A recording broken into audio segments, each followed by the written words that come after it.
Okay, let's get into this. We're doing a deep dive today on a specific, quite technical question about 9/11, the collapse of World Trade Center 7. Right, WTC 7. That's the tall building that wasn't actually hit by a plane, but, well, it came down later that day. Exactly. Famously collapsed, very neatly, straight down. And the official word from NIST, the National Institute of Standards and Technology, was that it was the first steel skyscraper ever to collapse, primarily because of fire. A really significant conclusion for structural engineering, that one. But it hasn't been without, shall we say, debate.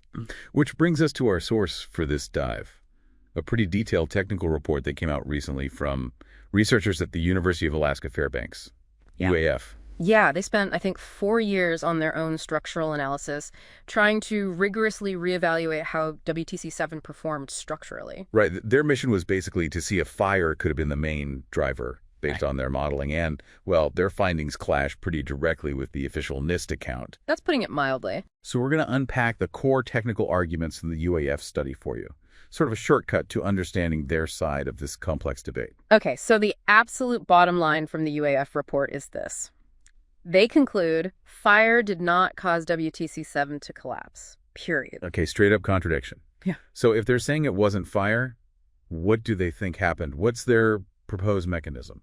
Their analysis points towards something they call a global failure, which means essentially the near-simultaneous failure of every column in the building. Every column. Near-simultaneous. Wow. How did they even arrive at that conclusion? NIST used sophisticated modeling too, right? They did. UAF used similar tools, finite element analysis, that kind of thing, but they really zeroed in on scrutinizing NIST's specific fire-induced progressive collapse hypothesis. Progressive meaning like one thing fails leading to the next, like dominoes. Exactly. And UAF argues that NIST's model might have made certain assumptions or maybe overlooked key structural details that will fundamentally change the outcome. Okay, can you walk me through some of those key disagreements? What specifically did UAF challenge in the NIST analysis? Well, one big one was how the exterior frame was modeled. UAF suggests NIST's model might have treated it as too rigid. Too stiff. And why does that matter? It matters for thermal expansion, steel getting hot and expanding. How those expansion forces push things around depends a lot on the stiffness of the surrounding structure. UAF's modeling indicated less inward pushing than NIST's did. Okay. So different behavior under heat. What about the trigger? The specific beam NIST said failed first. Right. NIST pointed to girder A2001 on floor 13. They claimed thermal expansion pushed it sideways, westward, until it fell off its seat at column 79. And how far did NIST say it needed to move? Their analysis required, I think, 6.25 inches of movement for it to fall. Okay, 6.25 inches. And UAF? UAF's analysis, using their model assumptions, found that even under NIST's fire conditions, that girder would move less than 1 inch. Less than 1 inch versus over 6. That's a massive difference. It really is. And UAF also highlights physical details they say NIST didn't fully account for in the modeling, like a steel side plate on column 79. A side plate? Yeah, basically a barrier. UAF argues it would have physically stopped the girder from sliding off its seat, even if it had somehow moved more than 1 inch. So like a physical stop that wasn't maybe fully represented in the simulation. That's their argument.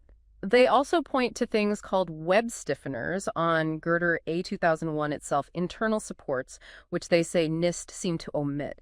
And these stiffeners would have prevented the specific kind of buckling failure NIST described for the girder's flange. Okay, so it sounds like UAF is essentially saying NIST's computer model didn't quite match the real world as built structure and its likely behavior. That's the core of their technical critique, yes.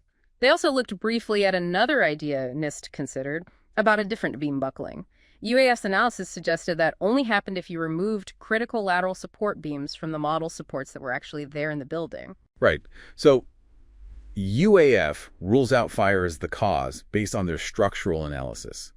What explanation does fit the visual evidence, according to them, the way it actually fell? Okay, so having discounted that fire-induced progressive collapse, they modeled what would produce the observed collapse, the symmetrical straight-down fall. Yeah. And the free fall part. Exactly. Critically, that period of about 2.5 seconds of actual free fall acceleration over maybe 8 stories, like the floors below just weren't there. So what causes that in their model? Their analysis found that this is best explained by a near-simultaneous failure of all the core columns across several floors.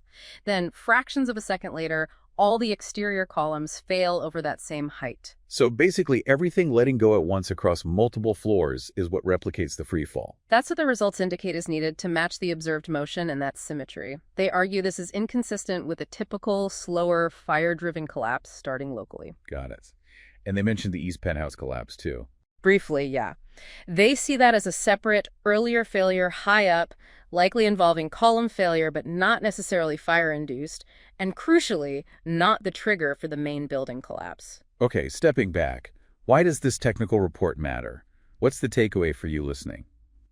Well, if the UAF conclusions are correct, it's a pretty major challenge to the established engineering understanding of how tall buildings behave in fires, an understanding heavily influenced by that initial NIST WTC 7 finding. And it also, it really underscores how sensitive these complex forensic analyses can be, doesn't it? Small differences in modeling assumptions or included details can lead to vastly different conclusions. Absolutely. And it highlights the importance of transparency, like UAF making their input data public for review. That's key. So for you, this deep dive gives you a clearer picture of the technical arguments swirling around WTC 7, moving past just the headlines into the weeds of structural mechanics. Precisely. Understanding how different groups reach different conclusions based on their engineering analysis. Okay, so let's wrap this up. The core finding from this UAF report.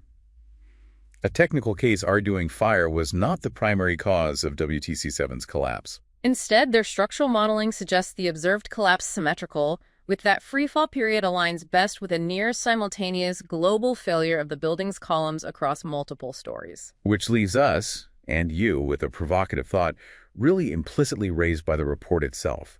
If fire didn't cause this kind of rapid, total, near-simultaneous failure of a steel-framed high-rise, then what known mechanism could actually result in such a thing? Something to consider based on the technical points raised here. And that concludes this deep dive into the UAF WTC 7 report.